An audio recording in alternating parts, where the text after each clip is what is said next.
السلام علیکم دوستو، میں ہوں عریج اور آپ ہیں اس وقت میرے یوٹیوب چینل عریشہ ناولز پہ۔ آج ہم سٹارٹ کریں گے ہمارے ناول تو عشق تو جنون کی نیکسٹ ایپیسوڈ۔ تو چلیے سٹارٹ کرتے ہیں۔ آپ کی ہمت کیسے ہوئی میرے گھر میں قدم رکھنے کی؟ وہ بے حد غصے سے انہیں دیکھتے ہوئے بولا۔ اتنی بے عزتی کے بعد بھی وہ اس کے گھر تک آ گئے تھے، جبکہ وہ ان کے آفس میں انہیں گھر آنے سے منع کر چکا تھا۔ مجھے اماں جی کی طبیعت کا پوچھنا تھا، ان سے ملنا چاہتا تھا، اسی لیے آیا ہوں۔ اور ویسے بھی ماں جی نے مجھے پچھلے ہفتے فون کر کے کہا تھا کہ اتوار کے دن مجھ سے ملنے آؤ۔ جہانگیر صاحب نے اسے دیکھتے ہوئے وجہ بتائی تھی۔ کیا مطلب ہے آپ کا؟ دادی نے آپ کو بلایا؟ وہ انہیں دیکھتے ہوئے پوچھنے لگا، جبکہ کچھ فاصلے پر کھڑی مہرش اس سارے منظر کو بیزاری سے دیکھ اور سن رہی تھی۔ ہاں، انہوں نے مجھے بلایا ہے۔ مجھے اب اگر تمہاری اجازت ہو تو میں ان سے مل لوں؟ وہ اسے دیکھتے ہوئے سختی سے بولے۔ اس کی روک ٹوک ان کے راستے کی سب سے بڑی رکاوٹ تھی۔ اس نے کمرے کی جانب اشارہ کر دیا اور مزید بحث نہیں کرنا چاہتا تھا۔ آج کا دن وہ خوشگوار طریقے سے گزارنا چاہتا تھا، جو ان کا چہرہ دیکھنے کے بعد خوشگوار تو نہیں رہا تھا، لیکن وہ اپنا موڈ برباد نہیں کر سکتا تھا۔ اس کے باپ کے اندر جاتے ہی مہرش بھی تیزی سے ان کے پیچھے قدم اٹھانے لگی۔ اس نے بھی دانش کو اسی طرح نظر انداز کر دیا تھا جس طرح سے اس نے کیا تھا۔ السلام علیکم اماں جی، کیسی ہیں آپ؟ انہوں نے کمرے میں داخل ہوتے ہوئے کہا تو ان کے ساتھ ہی مہرش نے بھی سلام کیا۔ وعلیکم السلام، میں نے تمہیں اکیلے آنے کے لیے کہا تھا۔ وہ ایک نظر مہرش کو دیکھتے ان سے مخاطب ہوئی۔ مہرش نے جتاتی نظر سے اپنے باپ پر ڈالی تھی، جیسے کہہ رہی ہو، دیکھ لیا آپ نے؟ وہ مجھے پوتی نہیں سمجھتی، بس آپ ہی انہیں زبردستی میری دادی بنانے کی کوشش کرتے ہیں۔ مہرش بہت پریشان تھی اماں جی آپ کی طبیعت کی خرابی کا سن کر۔ پہلے بھی آئی تھی آپ سے ملنے کے لیے، لیکن دانش نے ملنے نہیں دیا۔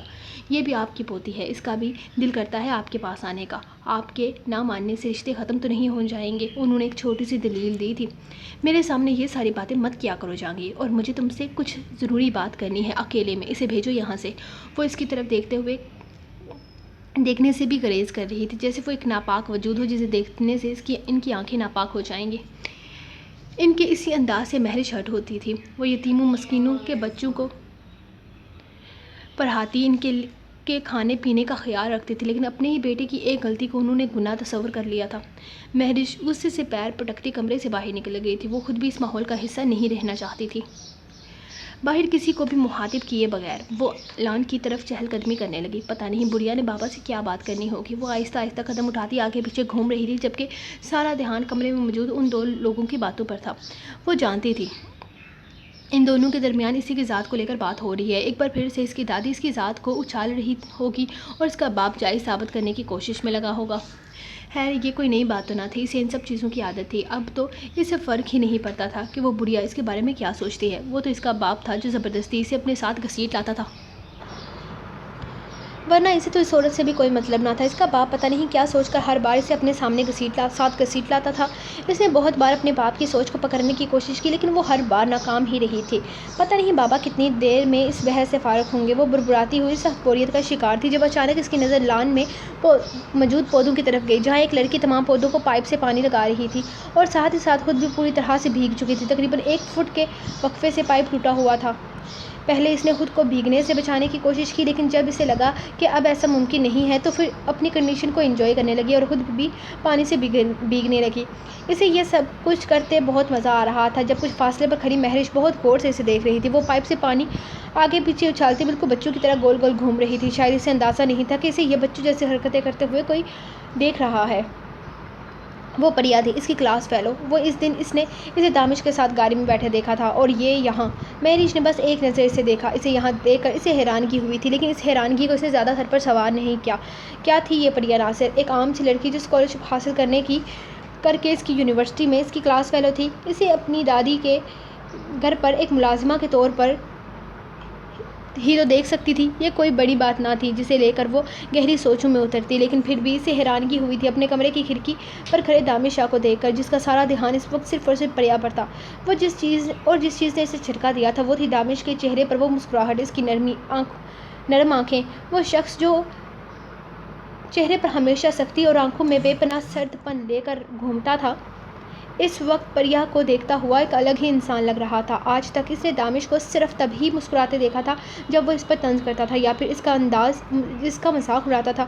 یہ مسکراہٹ بہت الگ تھی، ایسا لگ رہا تھا جیسے وہ دل سے مسکرا رہا ہو۔ لیکن اس کی مسکراہٹ مہرش کو بہت بری لگ رہی تھی۔ اس کا دل چاہا کہ وہ اس سے اس مسکراہٹ کو چھین لے، اس کی خوشیاں نوچ لے۔ وہ ایسے ہی کرنے والی تھی، اور ایسا کرنے میں اس کی مدد یہ لڑکی پریا ہی کرنے والی تھی، جو اس وقت اس کی سوچوں سے بالکل انجان اپنی مستی میں مگن تھی۔ اس نے مسکرا کر ایک نظر دانش کے کمرے کی کھڑکی کی جانب دیکھا، جہاں وہ پورے دھیان سے صرف اور صرف اسی پر اپنی نگاہیں مرکوز کیے ہوئے تھا۔ اسے کوئی مطلب نہ تھا کہ کوئی اسے دیکھ رہا ہے، اس کا سارا دھیان صرف اس لڑکی پر تھا۔ مسکراؤ دانش، مسکراؤ، جتنا مسکرانا ہے مسکرا لو، کیونکہ اب تمہاری زندگی میں مسکراہٹ صرف چند دن کی مہمان ہے۔ وہ اپنی سوچتے اپنے باپ کو وہاں سے نکلتے دیکھ کر گاڑی کی طرف بڑھ گئی تھی۔ اس کی سوچ کس طرف جا رہی تھی اسے بالکل اندازہ نہ تھا، اسے بس یہ پتا تھا کہ اسے دانش سے بدلہ لینا ہے، اپنی بے عزتی کا، اپنی توہین کا، جس کے لیے وہ اب کچھ بھی کر سکتی تھی۔ اسے دانش شاہ کی زندگی سے کھیلنا ہی کیوں نہ پڑے۔ وہ چائے کا کپ لیے اتفاقیہ کھڑکی پر آ کر کھڑا ہوا تو اس کا موڈ خراب تھا۔ صبح ہی صبح جہانگیر شاہ کو مہرش کے ساتھ اپنے گھر میں دیکھ کر اس کا موڈ خراب ہو گیا تھا۔ مہرش کو اس نے کافی دنوں کے بعد دیکھا تھا۔ اس پارٹی کے بعد یہ ان کی پہلی ملاقات تھی، جس میں دونوں نے ایک دوسرے کو بھرپور طریقے سے اگنور کیا تھا، لیکن دونوں ہی جانتے تھے کہ وہ دونوں ایک دوسرے کو اگنور کرنے کے باوجود بھی ایک دوسرے کو اگنور نہیں کر سکتے۔ ایک احساس تھا جو ان دونوں کو باندھ کر رکھتا تھا، اور یہ احساس تھا نفرت کا۔ مہرش نے ابھی تک اس کے خلاف کوئی کام نہیں کیا تھا، مطلب اس نے اپنی سہیلی کی بے عزتی کا بدلہ لینے کے لیے کچھ نہیں کیا تھا۔ ویسے اس کی سہیلی پچھلے ایک ماہ سے پیرس میں تھی، یہ بات وہ جانتا تھا، لیکن اسے نہیں پتا تھا کہ وہ اس کے ساتھ وہیں پر ہے۔ اسے حیرت ہوئی تھی کہ اب تک اس کی طرف سے کوئی بھی حملہ کیوں نہیں ہوا، نہ کوئی خود کو بہتر ثابت کرنے کی کوشش۔ یقیناً وہ کوئی بڑی پلاننگ کر رہی تھی اس بار، وہ اس کے لیے بہت برا کچھ سوچ رہی تھی، اسے یقین تھا۔ وہ کھڑکی کے سامنے آ کر کھڑا ہوا تو بے ساختہ اس کا دھیان لان میں پانی لگاتی پریا کی جانب چلا گیا۔ وہ بچوں کی جیسی حرکتیں کر رہی تھی، کبھی پانی کو خود پر گراتی تو کبھی کھلکھلا کر ہنستے ہوئے گول گول گھومتی۔ پہلے اس کی اس حرکتیں اسے عجیب لگی، لیکن اس کا دھیان جیسے ہی اس کے ساتھ بندھ گیا، وہ اپنی نگاہیں اس منظر سے ہٹا ہی نہیں پا رہا تھا۔ اس کے لبوں پر کب مسکراہٹ آئی وہ خود بھی نہیں جانتا تھا۔ چائے ٹھنڈی ہو چکی تھی اور اس کا سارا دھیان سامنے موجود پریا پر تھا۔ اس کی بچوں جیسی حرکتیں اس کے لبوں پر مسکراہٹ لے آئی تھی۔ اسے لگا جیسے دنیا میں اس سے خوبصورت منظر اس نے کبھی دیکھا ہی نہیں۔ نہ جانے کیا تھا اس کی نظروں میں، جیسے وہاں قید ہو گئی تھی۔ پریا کا بھیگا حسین وجود اسے اپنی طرف کھینچ رہا تھا۔ اس نے کبھی آج تک کسی کے لیے یہ فیلنگ محسوس نہیں کی تھی۔ وہ پوری طرح اس کے حصار میں قید ہو چکا تھا۔ اس کا دل چاہا کہ وہ اسے خود میں قید کر لے، اس کے بھیگے وجود کو اپنے ہاتھوں سے چھو کر محسوس کرے۔ اس نے آج تک کسی لڑکی کے لیے ایسا محسوس نہیں کیا تھا۔ اس کا دل اس کی قربت کے لیے مچلنے لگا تھا۔ وہ اس کے حصار سے نکل ہی نہیں پا رہا تھا کہ اچانک اس کے ہاتھ سے چائے کا کپ چھوٹ کر زمین پر جا گرا۔ وہ جیسے ہوش کی دنیا میں آیا تھا۔ وہ بوکھلا کر زمین کو دیکھتا ایک بار پھر سے باہر کی جانب جانے لگا۔ اس کے لبوں پر مسکراہٹ بکھر گئی تھی۔ پریا اب تک اپنے کام میں مصروف تھی۔ وہ ایک بار پھر سے اسے دیکھنے لگا۔ اسے ہوش نہیں تھا کہ اسے کوئی اور دیکھ رہا ہے یا کسی کی نظروں میں اس کی مسکراہٹ چبھ رہی ہے۔ وہ تو بس اسے دیکھ رہا تھا جو اس کی آنکھوں میں ایک الگ دنیا بسا چکی تھی۔ وہ آہستہ سے کھڑکی سے ہٹتا نیچے کی جانب جانے لگا۔ سامنے ملازم اپنے کاموں میں مصروف تھا۔ جہانگیر شاہ چلے گئے؟ اس نے نام سے مخاطب کرتے ہوئے ملازم سے پوچھا تو اس نے فوراً ہاں میں سر ہلایا۔ جی سر، وہ جا چکے ہیں۔ آپ کے لیے چائے بنا دوں؟ اس نے پوچھا۔ نہیں، کوئی ضرورت نہیں ہے، جب طلب ہوگی تب کہوں گا، تم اپنا کام کرو، وہ آگے کی طرف بڑھتے ہوئے بولا تو ملازم ایک بار پھر سے اپنے کام میں مصروف ہو گیا، جبکہ وہ وہیں سے باہر نکل گیا تھا۔ وہ آہستہ آہستہ قدم اٹھاتا اس جگہ پر آیا جہاں پریا ابھی تک اپنی مستی میں مصروف تھی۔ اسے اپنے پیچھے کسی کا سایہ محسوس ہوا تو اس نے پلٹ کر اس کی جانب دیکھا، اور اسے دیکھتے ہی وہ شرمندہ سی ہو گئی۔ اپنی مستی میں وہ یہ تک بھول گئی تھی کہ اس کے سارے کپڑے بھیگ چکے ہیں اور اس وقت وہ گھر میں تنہا ہرگز نہیں ہے۔ اس طرف گھر کے نوکر کم ہی آتے تھے، لیکن مالک تو کبھی بھی آ سکتے تھے۔ اس نے اپنا دوپٹہ خود پر پھیلایا۔ ہوش کہاں ہے تمہارا لڑکی؟ یہ گھر نوکروں سے بھرا پڑا ہے، تمہاری سوچ سے زیادہ نوکر یہاں کام کرتے ہیں۔ اگر اس طرف سے کوئی نکل آتا ہے یا تمہیں اس حالت میں دیکھ لیتا ہے تو کیا کبھی دوبارہ اس سے نظریں ملا پاؤ گی؟ ہر وقت خود پر اتنی بڑی چادر ڈال کے رکھتی ہو، اس وقت اس چھوٹے سے دوپٹے میں یہ بے وقوفانہ حرکتیں کرتی کیا ثابت کرنا چاہتی ہو؟ کہ تم کوئی چھوٹی نادان بچی ہو؟ وہ اسے گھورتے ہوئے اسے اس کی غلطی بتا رہا تھا۔ سر، میرا کوئی قصور نہیں، وہ دراصل پودوں کو پانی لگانے آئی تھی، لیکن پائپ ٹوٹا ہوا تھا، میں ساری بھیگ گئی، پھر میں نے سوچا کہ پانی لگا کر ہی اندر چلی جاؤں گی، ورنہ دھوپ آ گئی تو یہ پودے مرجھا جائیں گے۔ اس طرف زیادہ نوکر نہیں آتے، مجھے یہی لگا تھا کہ اس طرف کوئی نہیں آئے گا، اور آج تو اتوار ہے، حویلی کے اندر صرف رضوان بھائی اور اکبر بھائی ہیں، لیکن پھر بھی یہ میری غلطی ہے، مجھے خود خیال رکھنا چاہیے، مجھے احساس ہی نہیں ہوا کہ آپ بھی آ سکتے ہیں۔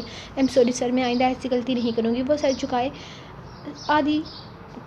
دوسری طرف مڑی ہوئی تھی۔ میرے آنے سے کیا فرق پڑتا ہے؟ تمہیں ہر روپ میں دیکھنا تو اب سے میرا حق ہے، وہ بے حد کم آواز میں بولا۔ جیسے پریا نے سننے کی کوشش تو کی تھی لیکن سن نہیں پائی کیونکہ وہ اس سے کافی زیادہ فاصلے پر کھڑی تھی۔ ٹھیک ہے، جاؤ، جا کر چینج کرو، سردی ہو رہی ہے، اس طرح سے پانی میں بھیگا مت کرو، بیمار پڑ جاؤ گی اور میں تمہاری بیماری برداشت نہیں کر سکتا۔ وہ اسے دیکھتے ہوئے بولا۔ کیا مطلب؟ پریا نے ایک نظر اسے دیکھا اور پھر اسی انداز میں ایک طرف سے رخ پھیر کر کھڑی اس سے پوچھنے لگی، مطلب کہ اگر تم بیمار ہوگی تو دادی کا کیا ہوگا؟ میں دادی کی صحت پر کسی طرح کا کوئی رسک نہیں لے سکتا، اور تمہیں بھی تھوڑا ہوش کرنا چاہیے۔ تمہارے والد کو تمہاری ضرورت ہے، تمہاری لاپرواہی سے ان کی صحت پر بھی برا اثر پڑ سکتا ہے۔ وہ اس کنڈیشن میں تو ہرگز نہیں ہے کہ تمہاری بیماری میں تمہارا خیال رکھ پائیں، تو بہتر ہوگا کہ تم اپنا خیال خود رکھو کچھ عرصے کے لیے۔ وہ اپنی بات ادھوری چھوڑ گیا۔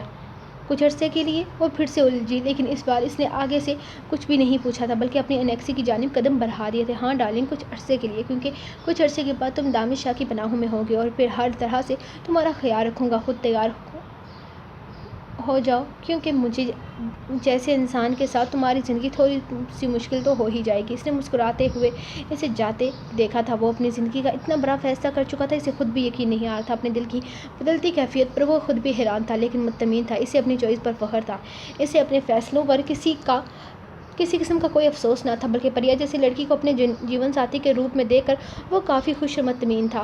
پریا میں کوئی برائی نہ تھی، وہ ایک باپردہ اور خوش اخلاق لڑکی تھی۔ ہاں یہ سچ تھا کہ اس نے اپنے لیے کبھی اس طرح کی لڑکی کا تصور نہیں کیا تھا، بلکہ اس نے اپنے لیے کسی لڑکی کا تصور کیا ہی نہیں تھا۔ پہلے تو اسے خود پر حیرت ہو رہی تھی کہ وہ ایک لڑکی سے یوں اچانک پیار کر بیٹھا ہے، اور دوسری بات یہ کہ لڑکی اس کے بارے میں کچھ اچھے خیالات بھی نہیں رکھتی تھی۔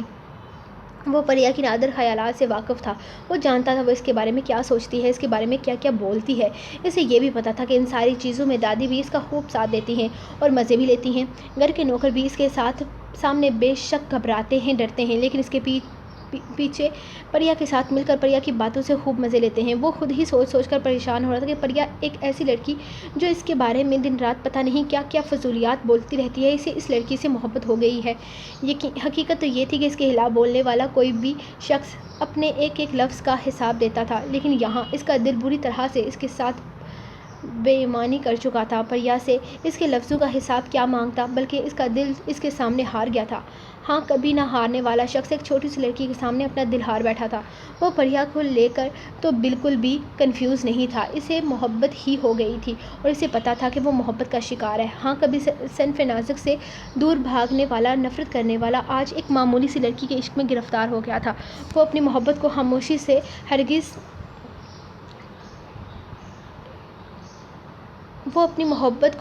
سے کرنے والا ہرگز نہیں تھا۔ اسے اپنی محبت کا انجام چاہیے تھا، اسے پریا اپنی باہوں میں چاہیے تھی۔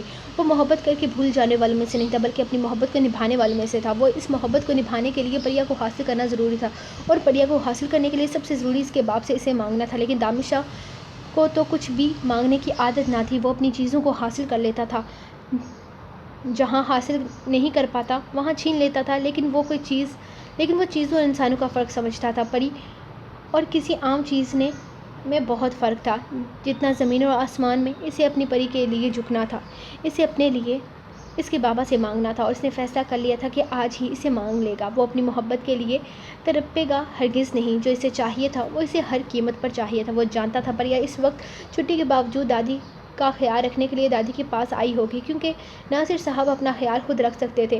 اب اتنی بڑی بیماری کا شکار ہونے کے باوجود بھی وہ اپنی بیٹی پر اتنا بوجھ ہرگز نہیں ڈالتے تھے۔ آہستہ آہستہ سیڑھیاں اترتا بنا کسی کو مخاطب کیے وہ گھر سے باہر نکل گیا۔ دادی اتوار کے دن اسے عام سے گھریلو حلیے میں گھر سے نکلتے دیکھ کر بالکل بھی حیران نہیں ہوئی تھی۔ وہ جانتی تھی ان کا پوتا ایسی حالت میں کبھی بھی گھر سے باہر نہیں جائے گا۔ یقیناً وہ لان میں ٹہلنے ہی گیا ہوگا، لیکن جھٹکا تو انہیں تب لگا جب ملازم نے دوڑتے ہوئے آ کر بتایا کہ دامش باہر نہیں بلکہ انیکسی کی جانب گیا ہے۔ یا اللہ، یہ لڑکا وہاں کیوں گیا ہے؟ کہیں پریا کے والد کو کچھ الٹا سیدھا نہ کہہ دے۔ دادی نے پریشانی سے سوچا، کیا پریا کو یہ بات بتانی ہے؟ دادی نے ملازم نے پریشانی سے پوچھا۔ نہیں، وہ پہلے ہی بہت پریشان ہے، یہ بات بتا کر اسے مزید پریشان نہ کرنا۔ دادی کی ایک نظر دروازے کے باہر جبکہ دوسری کچن کی جانب تھی، جہاں پریا ان کے لیے سوپ بنا رہی تھی۔ اللہ رحم کرے، پتہ نہیں اب اس لڑکے پر کون سا بھوت سوار ہو گیا ہے۔ دادی صاحب کا موڈ کافی اچھا ہے، مجھے نہیں لگتا کہ وہ کچھ بھی ایسا ویسا کریں گے۔ نوکر نے ان کی پریشانی دور کرنے کی کوشش کی۔ اللہ کرے ایسا ہی ہو، دادی نے دل سے دعا مانگی تھی۔ وہ یہاں تو آ گیا تھا، لیکن اب اس نے یہاں کرنا کیا تھا وہ خود بھی نہیں جانتا تھا۔ سامنے ایک بزرگ بیٹھے تھے جو کب سے اسے حیرت انگیز نظروں سے دیکھ رہے تھے۔ شاید وہ بھی اس کے یہاں آنے کی وجہ جاننا چاہتے تھے، لیکن یہ جان کر کہ وہ دامش شاہ ہے، وہ بھی خاموشی سے بیٹھے اسے دیکھنے لگ گئے تھے۔ اب تک ان کی بیٹی دامش کے بارے میں انہیں ایسی ایسی باتیں بتا چکی تھی کہ چائے پانی کا خیال ان کے دماغ میں آیا ہی نہیں۔ وہ تو بس اس مغرور شخص کو دیکھ رہے تھے جو نہ جانے کون سی بات کرنا چاہتا تھا، لیکن اب تک خاموش تھا۔ میرا نام دامش شاہ ہے، میں وہاں رہتا ہوں، سامنے آپ کو حویلی نظر آ رہی ہے نا، وہاں۔ وہ اتنا نروس کیوں تھا وہ خود بھی نہیں جانتا تھا۔ وہ تو نارملی ان سے بات کرنے آیا تھا پریا اور اپنی شادی کے لیے، لیکن میں جانتا ہوں آپ سامنے والے گھر میں رہتے ہیں اور یہ بھی آپ کا ہی ہے، اور پریا مجھے بتاتی رہتی ہے آپ کے بارے میں۔ ناصر صاحب نے کافی دیر کے بعد جواب دیا تو اس نے ہاں میں سر ہلایا۔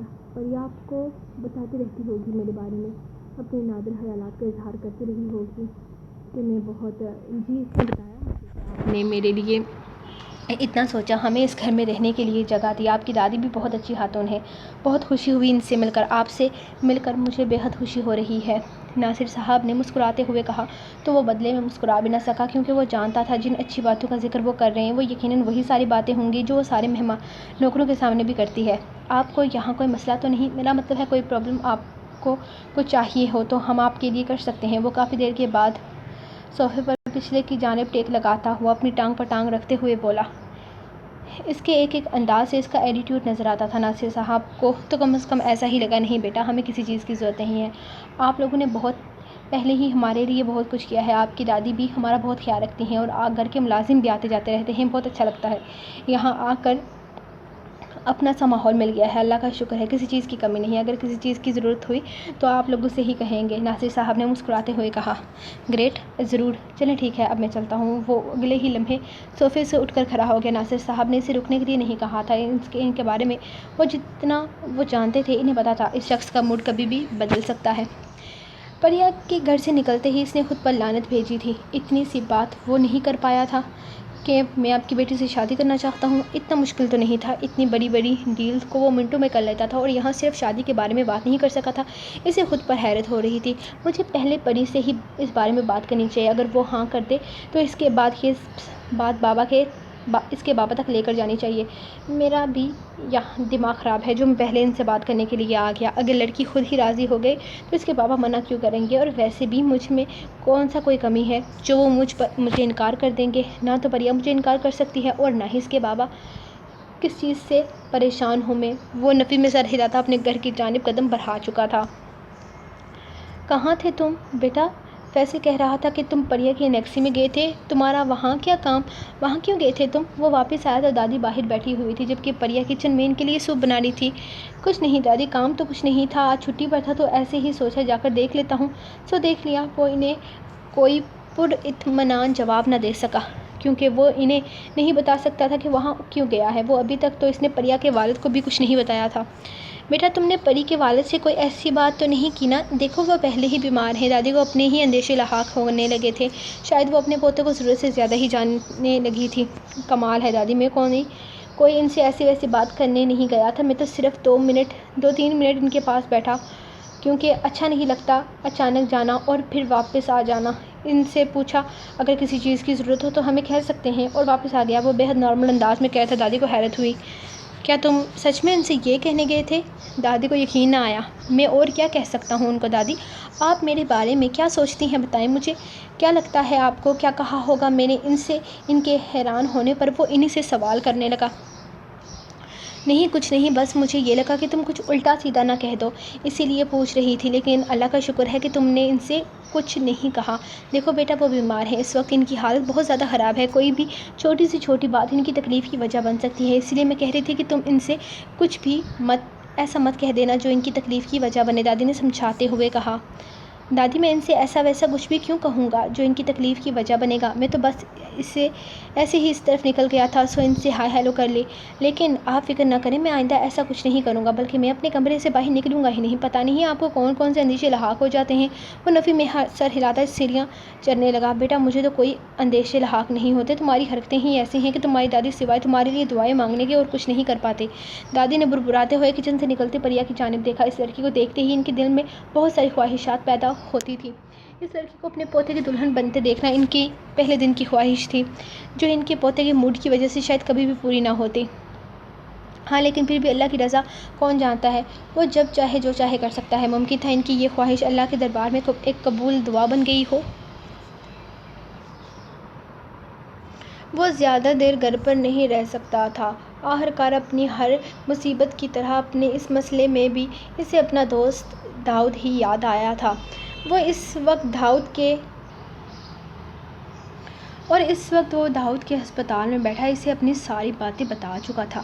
پہلے تو داؤد بس اسے سنتا رہا، شاید وہ بھی شوق کی کیفیت میں تھا، لیکن اب اسے سمجھ میں نہیں آ رہا تھا کہ وہ کیا کہے۔ وہ بس اسے گھورے جا رہا تھا۔ تم مجھے ایسے کیوں گھور رہے ہو؟ محبت ہی ہوئی ہے مجھے۔ نہیں، سیدھی طرح بتا، میں تمہاری کیا مدد کر سکتا ہوں؟ مجھے کنفیوز مت کرو، داؤد پریشانی سے اسے دیکھتے ہوئے کہنے لگا۔ بے وقوف آدمی، مدد کرو میری۔ میں اس کے باپ سے بات کرنے گیا تھا لیکن میں کچھ بھی نہیں کر پایا۔ وہاں جا کر مجھے لگتا ہے کہ مجھے پہلے اسے پرپوز کرنا چاہیے، پھر بات آگے بڑھانی چاہیے۔ اس نے خود ہی فیصلہ کرتے ہوئے کہا۔ ہاں یار، یہ آئیڈیا اور بھی زیادہ اچھا ہے۔ تم پہلے لڑکی کو پرپوز کرو، اگر وہ مانتی ہے پھر بات آگے لے کر جاؤ۔ ہو سکتا ہے اس لڑکی کا افیئر چل رہا ہو، وہ کسی اور سے محبت کرتی ہو، انگیجڈ ہو سکتا ہے، وہ شادی شدہ ہو۔ تمہیں اس کے بارے میں ابھی اتنا آگے تک کا سوچنا ہی نہیں چاہیے۔ بکواس بند کرو۔ نہ تو پریا کا کوئی بوائے فرینڈ ہے، نہ ہی اس کی منگنی ہوئی ہے، اور نہ ہی کوئی شوہر ہو ہی نہیں سکتا۔ اس نے غصے سے داؤد کو گھورتے ہوئے کہا۔ کیا کہا تم نے؟ پھر سے کہنا۔ وہ پریا کسے؟ وہ اپنی سیٹ سے اٹھ کر کھڑا ہو گیا تھا۔ یہی کہ اس کا کوئی بوائے فرینڈ، منگیتر یا شوہر نہیں ہے۔ اس کے حیران ہونے پر وہ پھر سے بولا۔ نہیں، یہ نہیں پوچھ رہا میں، یہ پوچھ رہا ہوں کہ تم نے نام کیا لیا ابھی؟ کیا تم نے ابھی پریا کا نام لیا؟ پریا ناصر کا؟ وہ اپنی حیرانگی پر قابو کرتے ہوئے پوچھنے لگا۔ میں نے اسی کا نام لیا ہے جو میرے گھر میں دادی کی ملازم بن کر کام کر رہی ہے، اسی کے بارے میں بات کر رہا ہوں میں۔ اس کی حیرانگی دور کرتے ہوئے دانش نے بات کلیئر کی تھی۔ مطلب کہ تمہیں اس لڑکی سے پیار ہو گیا؟ مطلب وہ عام سی سیدھی سادی سی لڑکی جو سب کی نظروں میں آنے کی کوشش کرتی ہے، اسی لیے مدد بھی کرتی ہے لوگوں کی، کچھ ایسا ہی کہا تھا نا تم نے اس کے بارے میں؟ وہ اس کی پرانی باتیں اسے یاد کروانے لگا جو اس نے داؤد کے سامنے کی تھی، جن باتوں کی اب کوئی تک نہیں بنتی۔ تم ان کو بیچ میں کیوں گھسیٹ رہے ہو؟ سیدھی سی بات ہے، میں پریا سے محبت کرنے لگا ہوں، اس سے شادی کرنا چاہتا ہوں۔ تم پرانی باتوں کو پتہ نہیں کون سے طریقے سے بیچ میں لا رہے ہو۔ میری ہیلپ کرو، میں اسے پرپوز کرنا چاہتا ہوں۔ تمہاری فضولیات سننے کے لیے میں یہاں ہرگز نہیں آیا۔ اگر تم میری مدد کر سکتے ہو تو صاف جواب دو، یہ طعنہ بازی عورتوں والے کام بعد میں کر لینا۔ وہ اسے گھورتے غصے سے بولا۔ ہو گیا تمہارا، اب ہم اپنی بات کی طرف آتے ہیں۔ اسے بے تکے ہنستے دیکھ کر وہ غصے سے بولا۔ مطلب کہ تمہیں سچ میں محبت ہو گئی، تم سچ میں اس سے شادی کرنا چاہتے ہو؟ وہ لڑکی جو تمہیں پہلی نظر میں زہر سے بھی زیادہ کڑوی لگی تھی، وہ اب بھی ہنسے جا رہا تھا۔ پتہ نہیں مجھے میری مدد خود ہی کر لینی چاہیے۔ وہ سیٹ سے اٹھتے ہوئے اسے غصے سے گھورتے ہوئے بولا تو اس کے ساتھ ہی داؤد اٹھ کر کھڑا ہو گیا اور اسے پھر سے بیٹھنے کا اشارہ کرنے لگا۔ اچھا سوری، اب میں کچھ نہیں کہوں گا، بیٹھ جاؤ۔ میں یقیناً تمہاری مدد کرنے کی کوشش کروں گا۔ بیٹھو، ہم اس بارے میں بات کرتے ہیں۔ تم اسے پرپوز کرنا چاہتے ہو نا، رائٹ؟ ٹھیک ہے، تو تم اسے کس انداز میں پرپوز کرنا چاہتے ہو؟ میری مانو تو اپنے دل کی بات، باقی کسی چیز کی سننے کی ضرورت نہیں ہے۔ تم اس سے محبت کرتے ہو، اس سے شادی کرنا چاہتے ہو تو اسے اپنے دل کی بات کہہ دو۔ اور جہاں تک رشتے یا کسی سے مانگنے کی بات ہے تو وہ کرنے کے لیے دادی ہے نا۔ اس نے ایک مخلص دوست کی طرح اسے مشورہ دیا تھا جو یقیناً برا تو ہرگز نہیں تھا۔ مطلب کہ تو یہ کہنا چاہتا ہے کہ مجھے اسے سیدھے طریقے سے پرپوز کر دینا چاہیے؟ اگر میں اسے آج ہی پرپوز کر دوں تو ٹھیک رہے گا؟ وہ ضرورت سے زیادہ جلدی کا سوچ رہا تھا۔ ویسے جلدی کا کام شیطان کا ہوتا ہے، لیکن اگر تم آج ہی پرپوز کرنا چاہتے ہو تو کچھ برا بھی نہیں ہے۔ محبت کو جتنی جلدی قبول کر لیا جائے اتنا ہی بہتر ہے۔ وہ اپنے دل کی بات دوسرے دل تک پہنچا دینی چاہیے۔ داؤد نے ہاں میں سر ہلاتے ہوئے کہا۔ ٹھیک ہے، میں آج ہی اس سے کہہ دوں گا۔ مجھے لمبے چکروں میں نہیں پڑنا، پرپوز کروں گا اور پھر ڈائریکٹ شادی۔ ویسے بھی اگلے مہینے میں اپنی برتھ ڈے کی گرینڈ پارٹی دینے والا ہوں، اس کے ساتھ ہی سرپرائز شاہ کی شادی اس سال کا سب سے بڑا دھماکہ ہوگا۔ وہ مسکراتے ہوئے سیٹ سے اٹھا۔ جھٹکا تو داؤد کو بھی لگا تھا لیکن اس نے زیادہ اظہار نہ کیا۔ ہاں، یہ بات اس کے لیے بھی کافی حیران کن تھی کہ اس کا دوست جو عورت کے نام سے بھی چڑھتا تھا آج کسی لڑکی کے عشق میں گرفتار ہو کر اس سے مشورہ مانگ رہا ہے۔ لیکن بھلا کوئی اللہ کی بنائی ہوئی سب سے خوبصورت مخلوق سے نفرت کر سکتا تھا؟ آج نہیں تو کل تو یہ ہونا ہی تھا۔ وہ اپنے دوست کے اس قدم پر نہ صرف بے حد خوش تھا بلکہ ہر قدم میں اس کے ساتھ بھی تھا۔ تو کیا مجھے اسے پرپوز کرنا چاہیے؟ داؤد کے آفس سے آنے کے بعد وہ اس وقت کھلی چھت پر موجود تھا، سامنے دیکھ رہا تھا۔ تھوڑی دیر پہلے وہ اپنے بابا کے ساتھ باہر تھے۔ ہاں تو پرپوز کیے بنا تو بات آگے نہیں بڑھے گی، پرپوز تو کرنا پڑے گا تبھی تو شادی کروں گا۔ ہاں، مجھے دیر نہیں کرنی چاہیے، آج ہی پرپوز کر دینا چاہیے۔ وہ اپنی جیب سے موبائل نکالتے ہوئے خود سے باتیں کر رہا تھا، لیکن کافی دیر سرچ کرنے کے باوجود بھی اسے اپنے موبائل میں پریا کا نمبر نہیں ملا۔ ہاں، وہ اس کا نمبر اپنے موبائل میں سیو کیوں کرتا؟ وہ کون سا اس کے لیے خاص تھی؟ وہ تو اسے صرف دادی کی ایک ملازمہ سمجھتا تھا۔ وہ کہاں جانتا تھا کہ یہ لڑکی اس طرح اچانک اس کے دل میں اتر کر تہلکہ مچا دے گی۔ ہاں، لیکن اب تہلکہ تو مچ چکا تھا، اس کے دل کی دنیا ہل چکی تھی۔ اب تو نمبر بھی پاس رکھنا تھا۔ نمبر کہاں سے ملے گا؟ وہ بہت اچھے طریقے سے سمجھ گیا تھا۔ باہر گاڑیوں کے پاس کھڑے رضوان کو بس اس نے ایک نظر دیکھا اور اوپر آنے کا اشارہ کیا۔ وہ اس کا اشارہ ملتے ہی دوڑتے ہوئے اوپر کی جانب آیا۔ جی صاحب جی، آپ نے بلایا؟ رضوان بھاگتے ہوئے اس کے سامنے کھڑا سوال کرنے لگا تھا۔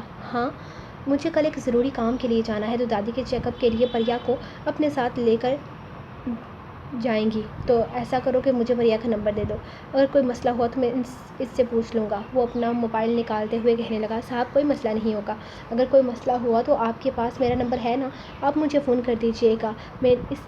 اس نے فوراً مسئلے کا حل نکالا تھا۔ اس نے گھور کر اسے دیکھا۔ بکواس بند کرو، جتنا کہا ہے اتنا کرو۔ فون کو دیکھ کر ہی تمہاری جان نکلنے لگتی ہے اور تم مسئلے کا حل نکالو گے۔ نمبر دو مجھے اس لڑکی کا۔ وہ بے حد غصے سے بولا تو رضوان نے لمحے کی دیر نہ کرتے ہوئے اپنا موبائل نکال کر پریا کا نمبر اس کے موبائل پر نوٹ کروایا تھا۔ اس نے ایک نظر اپنے موبائل پر مسکرا کر دیکھا۔ پریا کا نمبر اس کے موبائل میں سیو ہو چکا تھا، جبکہ رضوان حیرت کی تصویر بنا اب اس کے چہرے کی مسکراہٹ کو دیکھ رہا تھا۔ کیا بھوت بن کر گھورے جا رہے ہو؟ کام ہو گیا؟ وہ غصے سے اسے کہنے لگا تو وہ اگلے ہی لمحے بوتل کا جن بن کر وہاں سے غائب ہو چکا تھا۔ نمبر تو اس کو مل چکا تھا، اب صرف اس سے بات کرنی تھی، لیکن وہ اسے کہے گا کیا؟ کہنا کیا ہے؟ صرف آئی لو یو ہی تو بولنا ہے اور شادی کے لیے پرپوز کرنا ہے، یہ اتنا بھی مشکل نہیں ہے۔ وہ اس کا نمبر ڈائل کرتے ہوئے موبائل کان سے لگا چکا تھا، جبکہ دوسری طرف سے اگلے ہی لمحے فون اٹھا لیا گیا۔ ہیلو، السلام علیکم، کون ہیں آپ؟ دوسری طرف سے پریا نے فون اٹھایا تھا۔ پہلے تو اسے غصہ آیا، اگر کوئی انجان تھا تو فون اٹھانے کی ضرورت ہی کیا تھی، لیکن وہ کوئی انجان نہیں تھا، وہ تو اس کی ساری زندگی کا سائبان بننے والا تھا۔ یقیناً اگر وہ فون نہ اٹھاتی تب بھی اسے غصہ ہی آتا۔ میں بات کر رہا ہوں، اس نے بڑے رعب سے کہا۔ سوری، میں کسی میں کو نہیں جانتی، دوسری طرف سے فوراً جواب آیا تھا اور ساتھ ہی فون بند ہو گیا۔ اسے شدید غصہ آیا تھا، لیکن اپنے غصے کو قابو کرتے ہوئے اس نے پھر سے نمبر ڈائل کیا۔ کوئی بات نہیں، اتنا غرور تو ہونا ہی چاہیے دامد شاہ کی ہونے والی بیوی میں۔ اس نے اس کی غلطی کو معاف کرتے ہوئے دوبارہ نمبر ڈائل کیا۔ کیا مسئلہ ہے بھائی صاحب؟ آپ کو کیوں مجھے مسلسل تنگ کیے جا رہے ہیں؟ میں کہہ چکی ہوں میں آپ کو نہیں جانتی اور نہ ہی آپ سے بات کرنے میں دلچسپی ہے۔ اگر آپ نے مجھے فون کیا تو میں آپ کو بلاک کر دوں گی۔ اس نے سختی سے دھمکی دی تھی، لیکن اس کے منہ سے بھائی صاحب سن کر اسے جھٹکا لگا تھا۔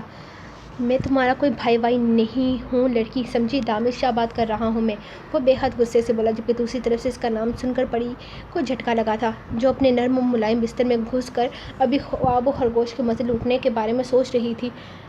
بیڈ سے اٹھ کر کھڑی ہو گئی۔ اس نے ایک بار پھر سے کان سے موبائل ہٹا کر نمبر کو دیکھنے کی کوشش کی تھی، لیکن یہ نمبر جس کے موبائل میں سیو نہیں تھا یقیناً اسی کا ہوگا۔ جی سر، بولیں، آپ نے مجھے فون کیوں کیا؟ وہ پریشان ہو گئی تھی۔ مجھے تم سے بے حد ضروری بات کرنی ہے۔ اس وقت کیا کر رہی ہو تم؟ وہ اپنے مغرور انداز میں بولا۔ محبت اپنی جگہ، لیکن وہ اسے سر پر بھی تو نہیں اٹھا سکتا تھا۔ سر، رات کے 11:30 بجے کوئی کیا کر رہا ہوگا؟ وہ یہ نہیں کہہ سکتی تھی کہ اس وقت آپ جیسے لوگ چھت پر سیڈ پارٹی کرتے ہیں، عام انسان تو سوتا ہے۔ مجھے نہیں پتا رات کے 11:30 بجے لوگ کیا کرتے ہیں، تم بتاؤ تم کیا کر رہی ہو؟ کیا سو رہی تھی تم؟ وہ اس کی بات کاٹتے ہوئے بولا۔ جی سر، میں سو رہی تھی، اس نے بیزاری سے جواب دیا۔ کیا آدھی رات کو اس نے یہ پوچھنے کے لیے اسے فون کیا تھا؟